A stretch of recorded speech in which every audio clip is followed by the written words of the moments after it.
When I arrived in Washington, D.C., to take the oath of office and become a Foreign Service officer in August 1967, I envisioned a pretty normal diplomatic career.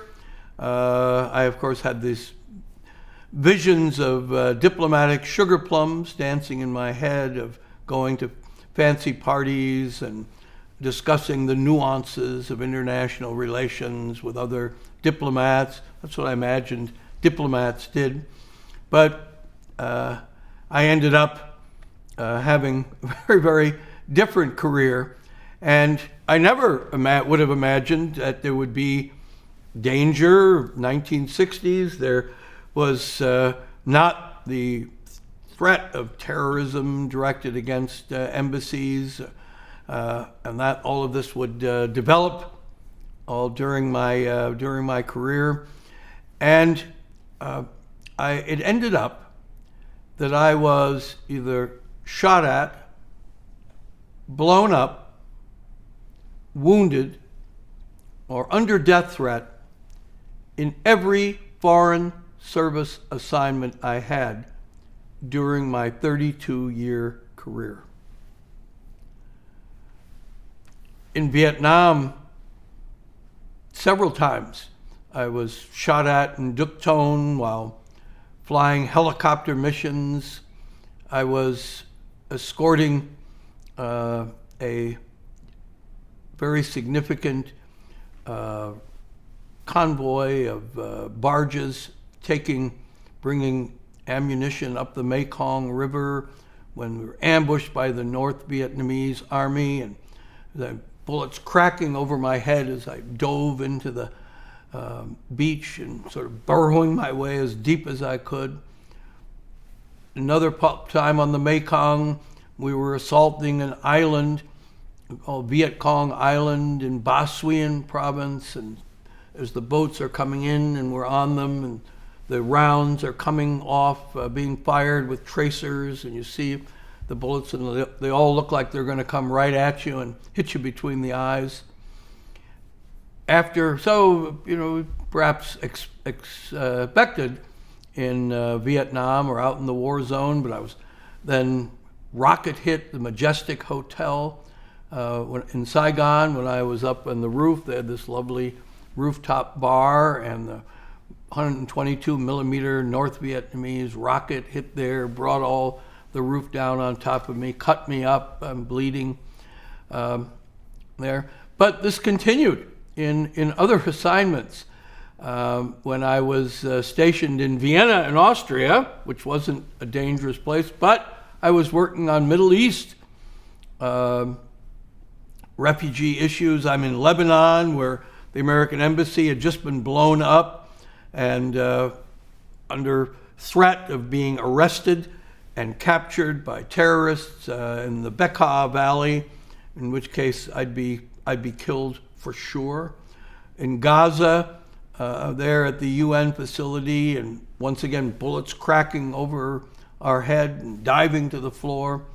Away from that, in the Philippines, I was on the New People's Army list for assassination, number 2 person to be killed, targeted, assassinated there. And then in Cambodia, where my house was rocketed with my wife and 3 children in it, and throw them on the floor, lay on top of them, covering them with our bodies, praying that the bullets that came in that were now ringing our house, the gunfire, would hit us and not them. All of these stories, all of these incidents, all come together when I look back and say and see that this is the thread of my diplomatic career. I think most officers go through a diplomatic career and never have any incident like that. I had so many of them in every assignment I had.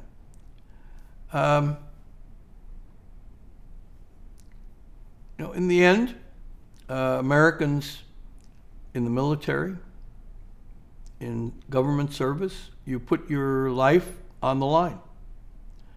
And I did so willingly. I felt an obligation to my country, to my fellow citizens, to go out and protect American citizens, take risks to be sure that they were safe, as I did in Cambodia, I did in the Philippines. And it was considered not expected. I never expected any of these things. Never expected any of these threats. Never expected to be blown up or shot at. Certainly not so many times. But it was a privilege to be a Foreign Service officer, to represent our country, to serve in distant and dangerous places.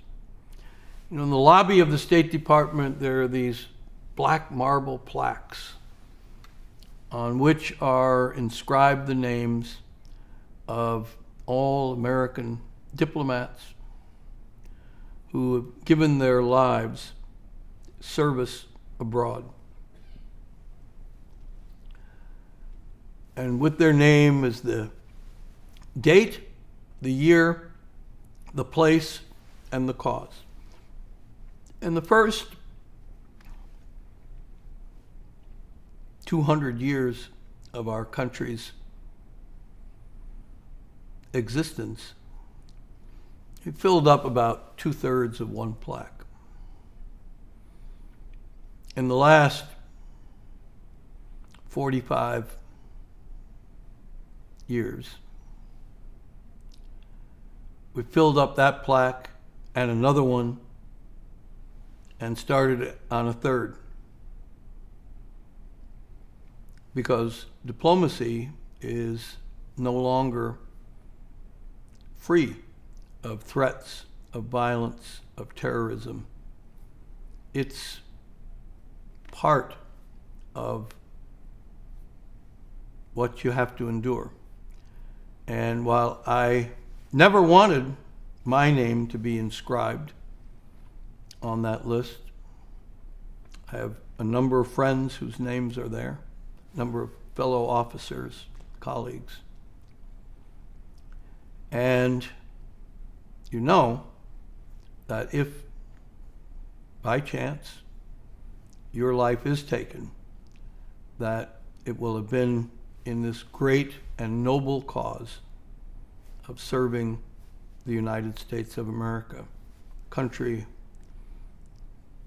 to which I owe so much and that I love so very much.